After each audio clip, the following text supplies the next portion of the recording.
tal? Muy buenas noches. Hoy nos toca hablar de la Revolución Mexicana. Más bien dicho, nos toca hablar de la historia de México. Plantearnos esta visión de aquello que pasó para saber dónde estamos parados. ¿Qué es lo que hoy vivimos a partir de toda la experiencia de un pueblo que en muchísimas ocasiones ha luchado por su independencia y por la justicia?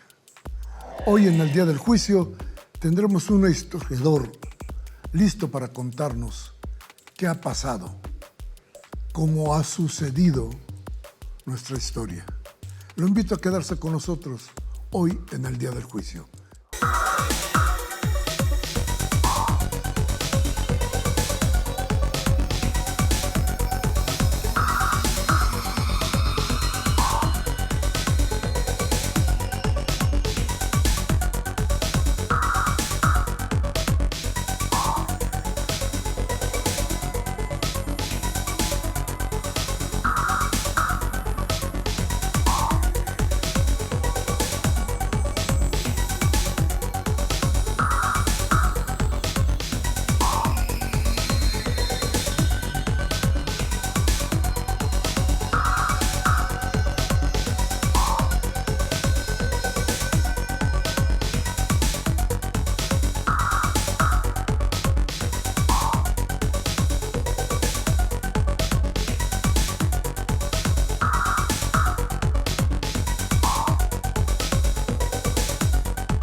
¿Qué tal? Muy buenas noches. Como ya les habíamos adelantado, en este mes hablar de cómo ha sido nuestra historia parece una obligación. Una obligación que durante mucho tiempo pesó en ciertas conciencias para, quizá no para informarnos, quizá para de pronto plantearnos que nuestra historia no era tan grandiosa como nos la platicaron alguna vez. Hablar en septiembre de las revoluciones se antoja. Se antoja porque las revoluciones, porque las transformaciones en México tienen que ver con lo que hoy vivimos. Entonces, esta vez hemos invitado a David Guerrero Flores, un académico muy importante dentro del Instituto Nacional de Estudios Históricos de la Revolución de México, para preguntarle sobre esto, sobre este mes, pero sobre las transformaciones, sobre las revoluciones, porque a final de cuentas las revoluciones tienen que ver con algo fundamental, el cambio, la transformación. Hoy se nos ha dicho que vivimos una cuarta transformación. Vamos a preguntarle entonces a David. David, buenas noches, qué bueno que estás con nosotros. Miguel Ángel, muchas gracias por la invitación. Y vamos a preguntarle a David precisamente sobre esto. Pero primero, platícanos de qué es el Instituto Nacional de Estudios Históricos de las Revoluciones de México. Muchísimas gracias a ti, también a la teleaudiencia que nos sigue en este momento. Y conforme a tu planteamiento inicial, efectivamente, la historia tomada por los estados nacionales, por esas construcciones que nos rigen actualmente y prácticamente desde hace 200 años, la historia es tomada también como una forma de generar identidad, adhesión, un sentido de pertenencia a las diferentes construcciones nacionales en las cuales nos encontramos ubicados. Como tú bien señalas, el Estado mexicano, el Estado liberal mexicano y sus evoluciones subsecuentes han generado la idea de una historia de México que es precisamente una síntesis, donde se plantea, desde luego, la formación, los avatares, la consolidación y las conquistas del Estado mexicano. Pero hay mucha más historia. En un sentido académico se han investigado muchos más procesos, de suerte que no es una historia, sino una pluralidad de historias. Cuando examinamos, por ejemplo, la independencia de México, la reforma liberal de la segunda mitad del siglo XIX o la Revolución Mexicana o los procesos de transformación democrática del siglo XX, lo que estamos haciendo es tener diferentes acercamientos para tener una visión mucho más completa, mucho más enriquecida de los acontecimientos, tomando en cuenta el enfoque de los protagonistas, no solamente de los líderes, de los héroes, de las heroínas, sino también de los grupos sociales en particular, y distinguirlos, por ejemplo, por género o por grupos de edad es algo que nos da una visión mucho más completa de la historia y del pasado. El INER surgió como un instituto dedicado al estudio de la Revolución Mexicana en un momento específico de la historia nacional, donde había un partido hegemónico que buscaba precisamente la legitimidad del estado político prevaleciente a través del estudio del reconocimiento del enaltecimiento de la Revolución Mexicana. A partir de 2006, con este viraje en el escenario político, ya no se estudia la Revolución Mexicana, sino las revoluciones en México. Estas tres transformaciones, prácticamente estamos viviendo un cuarto proceso, pero la independencia, la reforma liberal, la Revolución Mexicana y la transformación democrática de finales, de la segunda mitad del siglo XX son determinantes como objeto de estudio y es una de nuestras misiones en el instituto, en el INER. Fíjate que cuando hablas de identidad, me parece que hubo una etapa, tú nos dirás si estoy cierto o no en la hipótesis, pero hay una etapa que tiene que ver con, no sé, los 80s y hasta muy cercano a nuestra época actual, con una pérdida de identidad de lo mexicano. ¿Ustedes han visto esto? ¿Se ha logrado investigar si hubo esto en la identidad nacional? Esta cosa de pronto la bandera ya no significaba un símbolo, por ejemplo, intocable. De pronto los héroes ya no eran tan heroicos. De pronto las batallas no habían sido tan fragorosas como se suponía o como nos habían dicho. Y de pronto volteamos a buscar dónde andaba nuestra identidad y no la encontrábamos, sobre todo cuando existían muchas voces que nos planteaban que lo nuestro no estaba aquí, que lo nuestro estaba más bien entre el mercado y el país vecino. ¿No han estudiado ustedes? ¿Han visto esa transformación?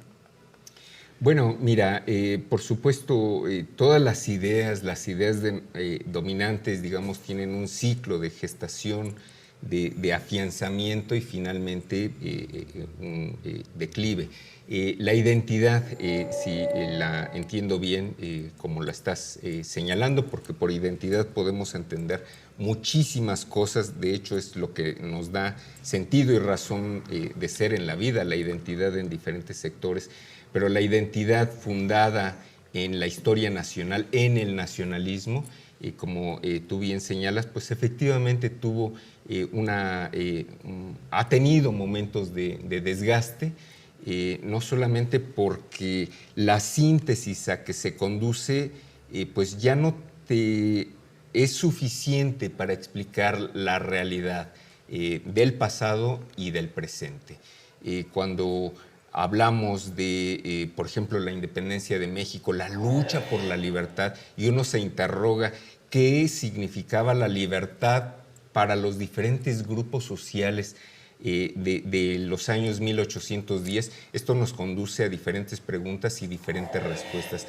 Las diferentes respuestas que las historiadoras, los historiadores están tratando de dar en este momento incide precisamente en volver a identificarte con ese pasado, con esa historia, no nada más grandes héroes, no solamente proezas, conquistas, ideales, sino también el camino difícil, tortuoso, los diferentes vericuetos que siguió una transformación, la historia de los de abajo y por qué participan los de abajo, por qué participan las mujeres, por qué participan los niños, las niñas, los adolescentes, son preguntas que reavivan, digamos, el interés por la historia de México, y finalmente conocer la historia no es otra cosa sino un acercamiento al propio presente y a lo que somos en este momento. Entonces, en este sentido, te diré que en nuestro instituto y en muchas otras instituciones académicas universitarias se está buscando precisamente este encuentro del ciudadano, de la ciudadana común, para identificarse en ese pasado, que no sea un pasado acartonado, sino algo mucho más sensible, mucho más cercano, y en el que las personas se sientan, desde luego, parte del cambio, no solamente receptores del pasado, sino protagonistas en la escala que les corresponde en el presente, protagonistas para incidir en su circunstancia actual y también, desde luego, para proyectar el cambio en el futuro, porque para eso estamos nosotros, para transformar. Ahora, pero te preguntaba si estos 30 y pico de años que se han identificado como un lapso neoliberal en el país, si se ha estudiado como una forma de pérdida de identidad de lo mexicano, si tienen un estudio. Entiendo todo lo que me has dicho, pero ¿esto se ha estudiado? ¿Se tiene algo concreto de esto? Debe haber estudios, tanto estudios de carácter docente, de aprovechamiento escolar, pues, es decir, qué tanto saben los niños y las niñas de historia, los adolescentes en secundaria de historia. Los resultados sí dejan mucho que desear, pero dejan mucho que desear en matemáticas, en física, en química, pues hay, digamos, un momento en el que los conocimientos no están siendo asimilados.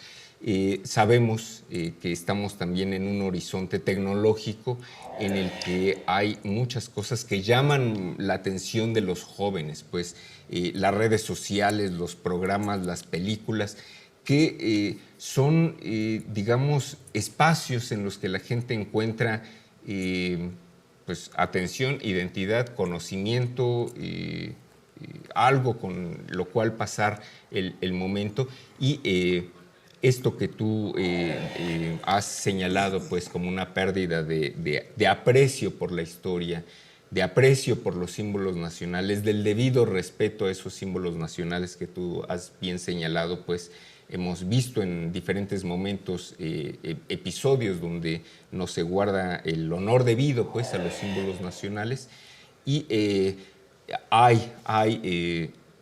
no lo tengo con mucha puntualidad y precisión, pero sí hay estudios que se refieren pues, a, digamos, el decaimiento del nacionalismo como una ideología predominante por parte del Estado para generar identidad nacional.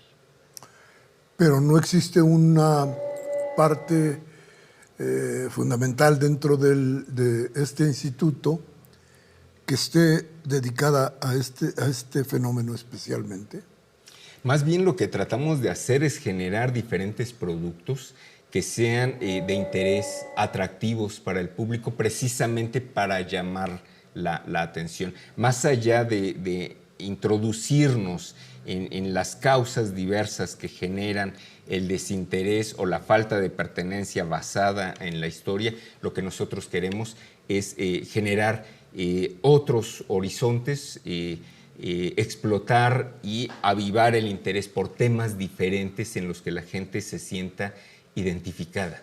En lugar de hablar solamente, por ejemplo, de la sucesión presidencial en 1910, que fue una transformación, el inicio de una transformación auténtica y que se circunscribe solamente al voto masculino, ciudadano, de mayores de edad y urbanos, básicamente, a destacar, por ejemplo, el ejercicio de los derechos políticos de las mujeres. Entonces, buscando esas vetas es como estamos tratando de generar pues, ese vínculo, esa identidad entre las personas, la ciudadanía y el conocimiento de historia que nosotros ofrecemos. ¿A esto te refieres cuando hablas de otros horizontes? Sí, claro, porque estamos estudiando no solamente a, como dije, a los grandes actores políticos, también nos interesan los jóvenes, nos interesan las clases populares. Este año que conmemoramos el año de Ricardo Flores Magón, también destacar el pensamiento disidente que puede ayudarnos a mirar críticamente los avances a lo largo de un periodo mucho más sostenido que 6 años, que 10 años. Podemos mirarlo en una retrospectiva mucho mayor, centenaria, para ver pues, cuál ha sido el avance en relación con los planteamientos y, digamos, los reclamos de el periodismo de combate hacia 1900-1910. Y seguir, me supongo, con la historia, por ejemplo, de la prensa, ¿no? Que ha saltado de un lado para otro en muchas etapas importantes de la vida del país. ¿Estás de acuerdo? Sí, claro. De hecho, déjame comentarte que en función de los acontecimientos actuales, para nosotros nunca deja de tener relevancia eso precisamente.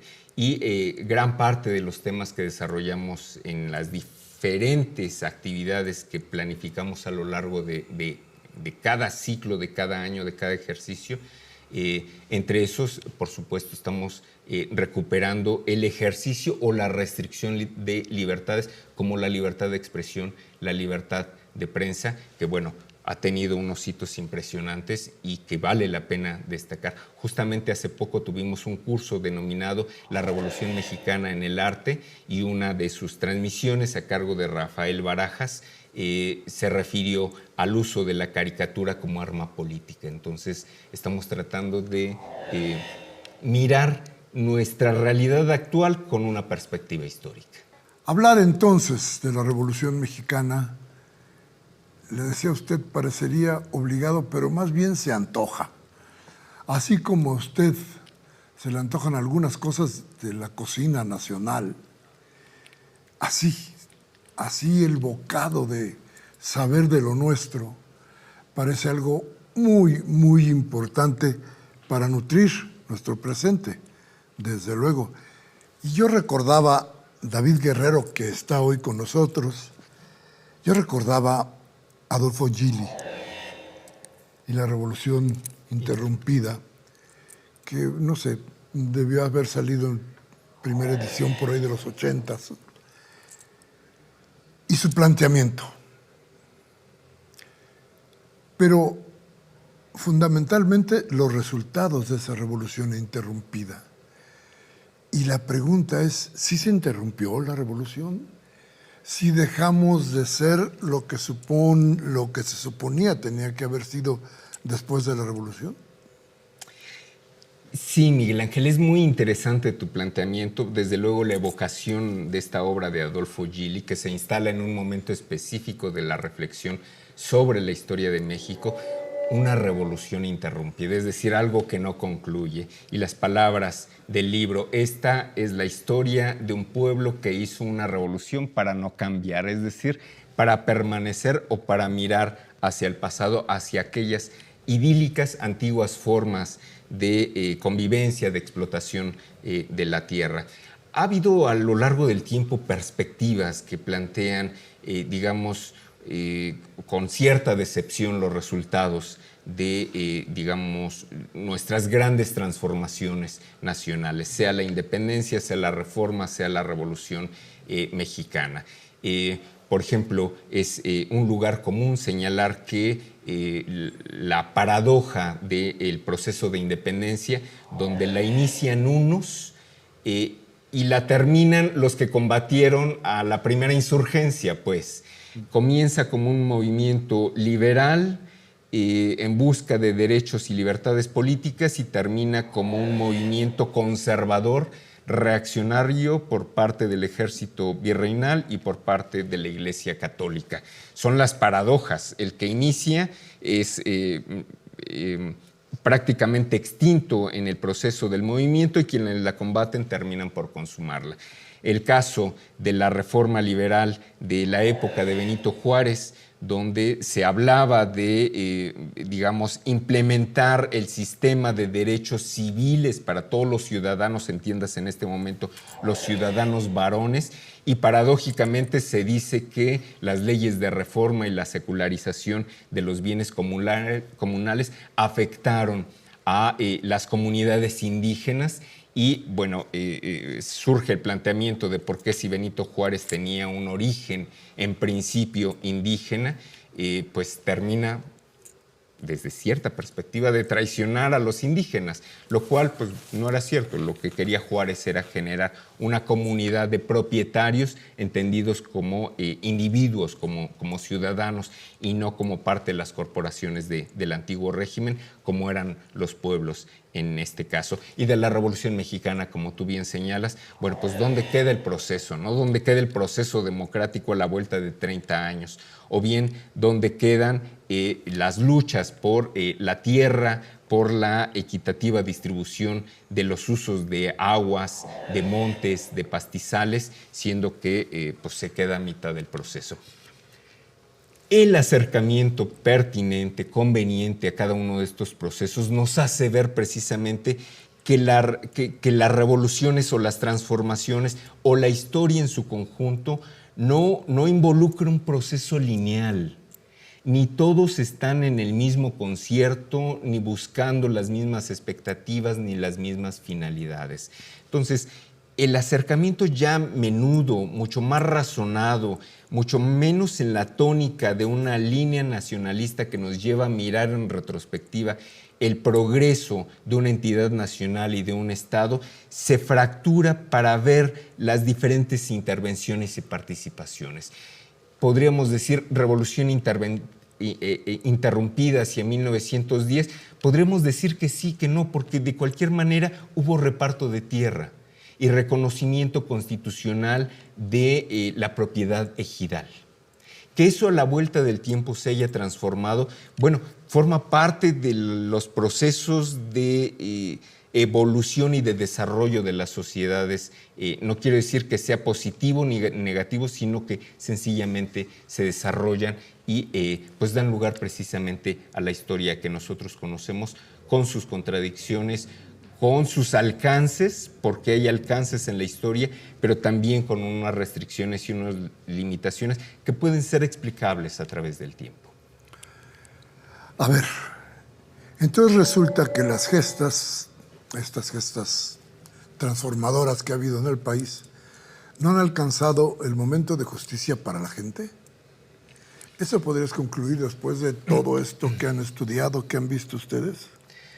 Bueno, no se alcanzan las conquistas como tales, como te las describen. En 1821 México alcanza la independencia nacional.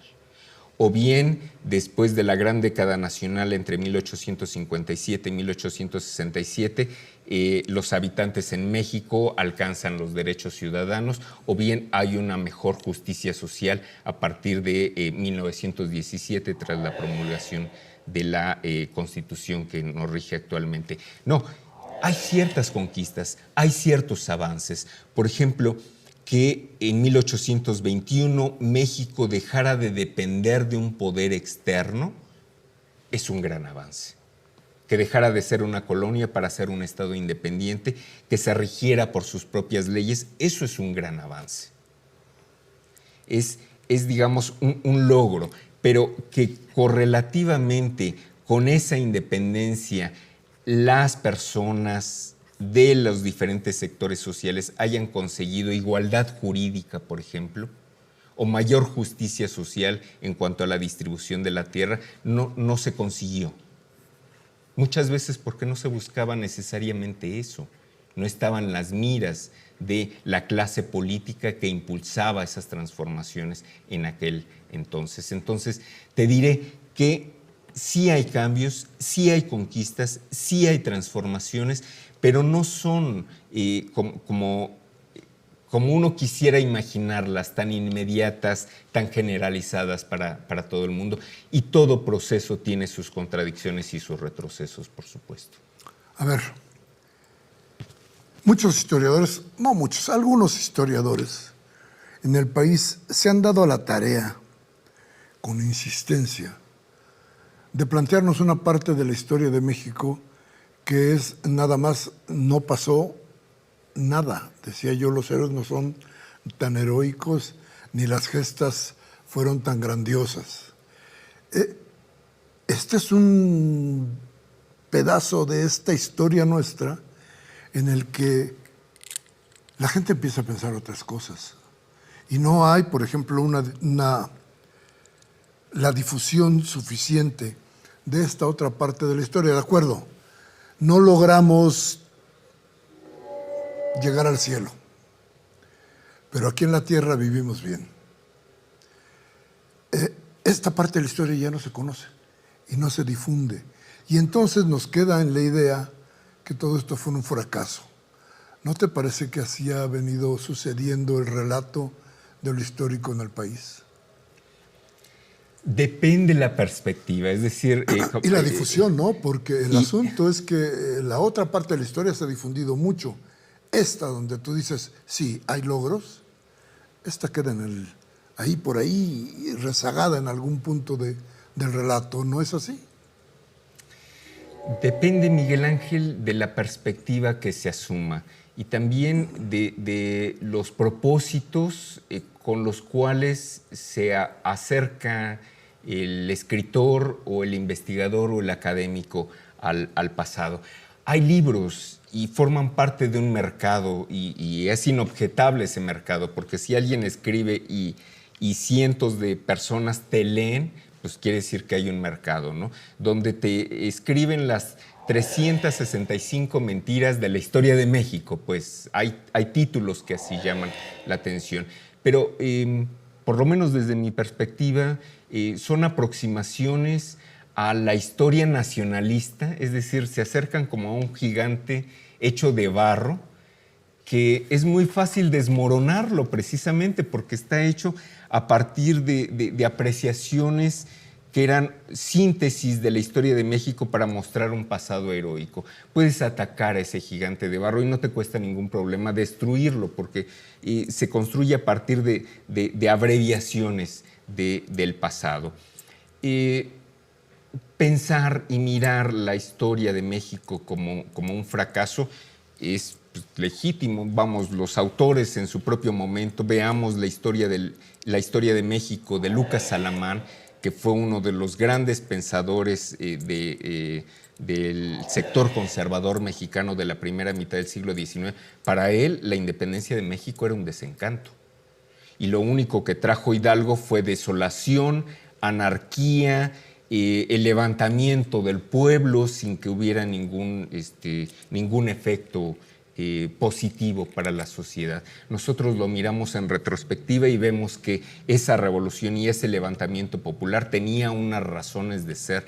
La gente se levanta no cuando es oprimida, sino cuando las condiciones se vuelven insoportables. Entonces, estudiar esas condiciones que conducen a la emergencia de una manifestación de descontento popular o social es lo que nos lleva a comprender las coordenadas precisas en las que una sociedad puede convivir o buscar alternativas, ya sea pacíficas o de transformación violenta, como son precisamente las revoluciones. Entonces, sí hay una idea de fracaso, pero es una perspectiva de México no sale adelante, tuvo plata y no es una gran potencia, ha tenido petróleo y no destaca en el concierto del mundo, tiene una gran historia y sin embargo seguimos sumidos en el pasado sin salir adelante. Pero si uno mira la historia también puedes explicar las razones de lo que un historiador llamado John Quatskurt definió como los orígenes del atraso, es decir, en qué momento México tuvo un desfase, por ejemplo, económico o político en relación con los Estados Unidos de América, por ejemplo. Que también tomar la historia de ese país pues no equivale tampoco a tener como un gran ejemplo, porque la historia de Estados Unidos también está llena de complejidades, de contradicciones, de retrocesos. Pensemos sencillamente en el racismo prevaleciente, que en México había racismo hacia 1810 cuando se distinguía a los españoles europeos de los españoles americanos, de los indios, de los mestizos, de los mulatos y de los pardos, cuando actualmente no tenemos por principio la distinción en función del color de la piel, y eso es un gran avance para nosotros. Dime rapidísimo, ¿cuál es la intención de mostrar esta cara fea? Pues yo creo que debe haber un principio de decepción de la situación política en el momento en que el que escribe señala eso. Y lo que trata de plantear Es decir, que ¿tú no crees que exista algo más que la simple decepción o la frustración?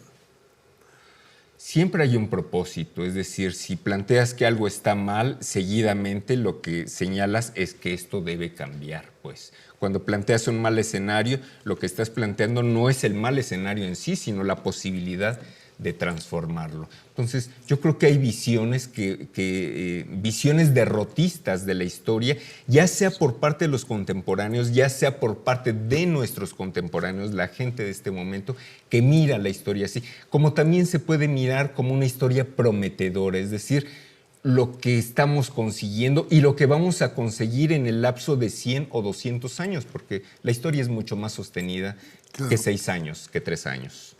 Y cuando hablamos de la Revolución Mexicana, decía yo, y repito, es hablar, o de la historia de México y sus transformaciones, es hablar de nuestro presente, de lo de hoy.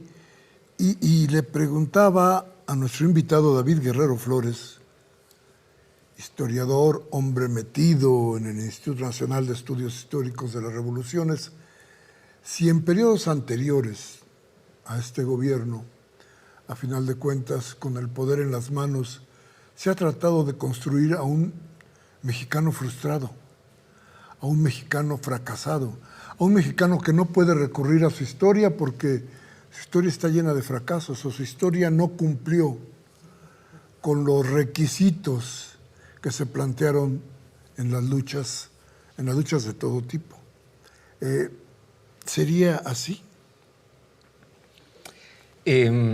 Te escucho con atención, Miguel Ángel, y es inevitable recordar las frases del laberinto de la soledad de Octavio Paz, es decir, una visión pesimista del pasado, como ya dije, la historia de México de Lucas Alamán, donde ve con terrible decepción la independencia de México, o estas obras increíbles, son muy divertidas, de Francisco Bulnes, El verdadero Juárez, El verdadero Díaz, Las grandes mentiras de nuestra historia, donde se plantea precisamente una perspectiva pues, pesimista de la situación que se vive actualmente.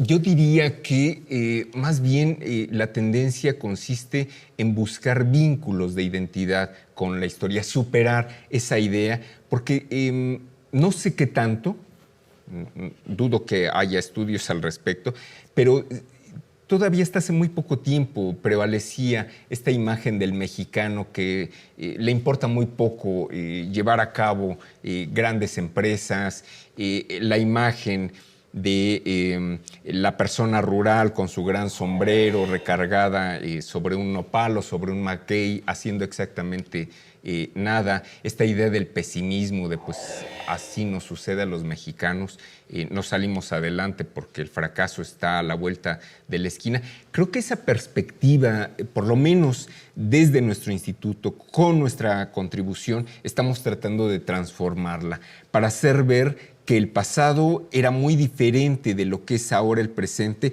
pero también generar un sentido de inconformidad del presente porque no tenemos una cuenta pendiente hacia el futuro. No solamente de lo que somos como actores, como transformadores, sino de cómo queremos transformar a nuestro país. Y lo estamos haciendo desde la perspectiva de la historia. Es decir, cómo era antes, cuando, por ejemplo, las mujeres carecían completamente de derechos como personas, derechos civiles, derechos ciudadanos, y cómo gradualmente se conquistan esos derechos. Cómo las niñas y los niños, de ser protagonistas tangibles de la historia, se desdibujan, no aparecen los niños con nombres, con acciones puntuales, como no sean episodios heroicos como el de Narciso Mendoza a propósito de la Guerra de Independencia, el sitio de Cuautla con las tropas de José María Morelos, y pasan a encarnarse como parte constitutiva de la sociedad del presente, y entonces empezamos a mirar a los diferentes agentes del cambio, como el sector, por ejemplo, magisterial, las maestras y los maestros tienen unas ciertas condiciones de vida a principios del siglo XIX, que no hay ni siquiera una carrera formadora de docentes, y se va transformando a lo largo del tiempo hasta que llegamos a los tiempos del presente, donde lo mismo encontramos profesores y profesoras comprometidas con su labor, y también encontramos docentes pues, que no tienen interés más allá de pues, salir al día. Nosotros nos preocupamos por aquellos que están interesados en conocer el pasado para mirar, para tratar de comprender el presente y transformarlo. No una idea de un México fracasado, sino de ver dónde ocurrieron las coyunturas fundamentales en la historia de México, explicarlas y avanzar hacia adelante. ¿En qué momento se frena un proceso en búsqueda de libertades y mirarlo y avanzar hacia adelante? A ver, diríamos que ahora, entonces, tendríamos que empezar a celebrar también nuestra cuarta transformación. Estamos en la idea de que esta cuarta transformación está en su momento, está acorde con nuestras necesidades, está de acuerdo con lo que requiere el país. La administración actual tiene una perspectiva centrada, por lo menos en el ámbito del discurso de la identidad, centrada en la historia.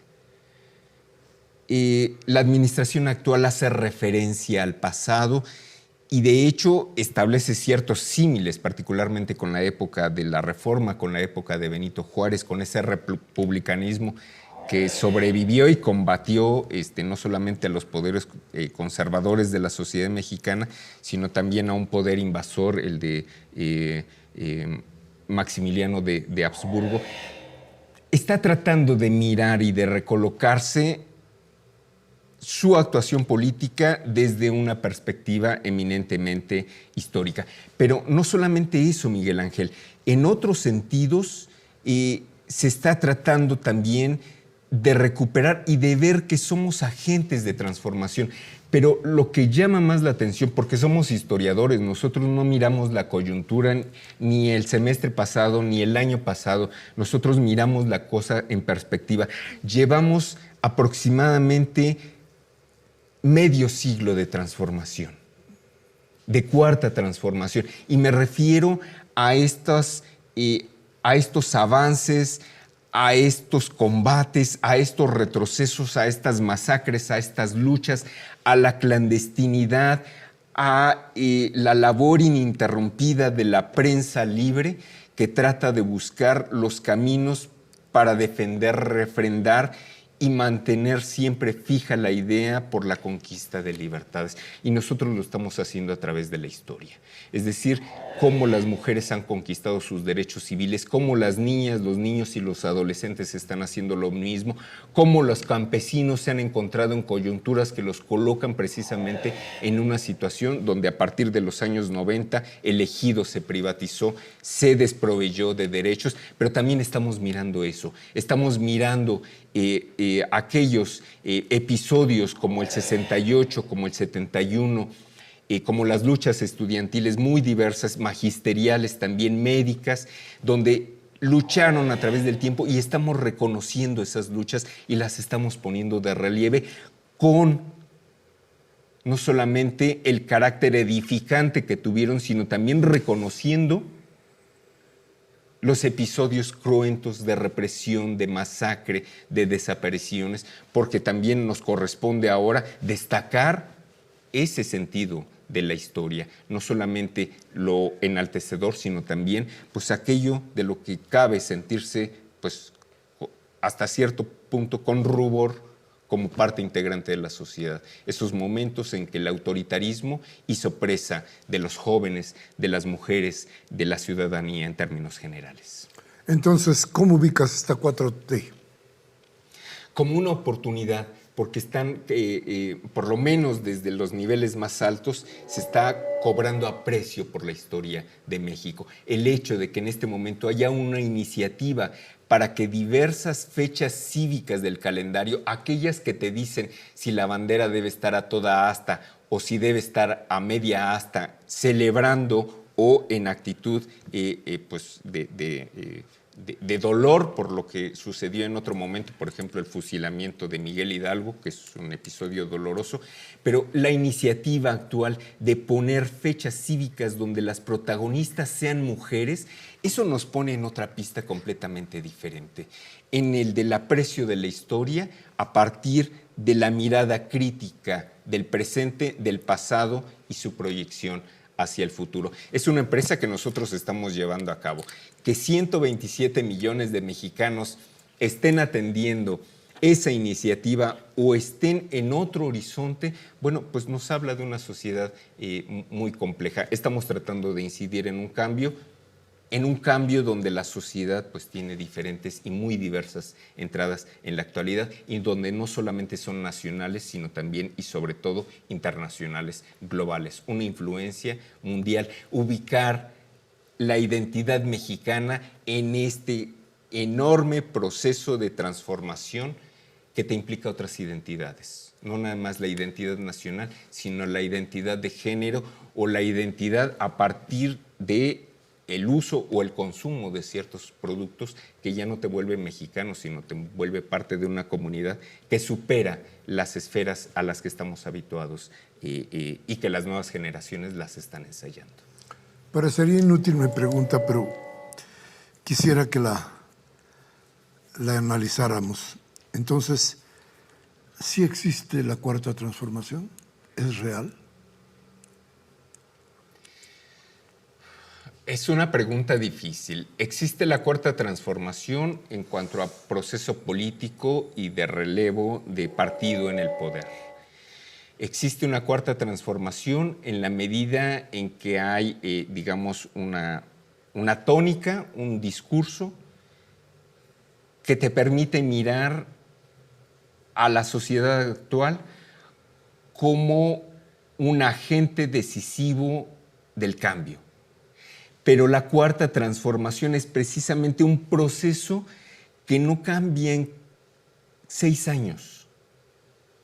Va a demorar medio siglo, va a tardar 100 años. Muchas veces nuestra perspectiva es la perspectiva humana.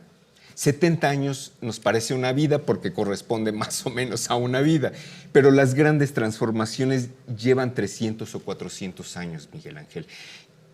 No quiere decir que México siga existiendo dentro de 300 o 400 años. Puede haber comunidades que nos integren en otro horizonte. Puede que dentro de 400 años siga existiendo México.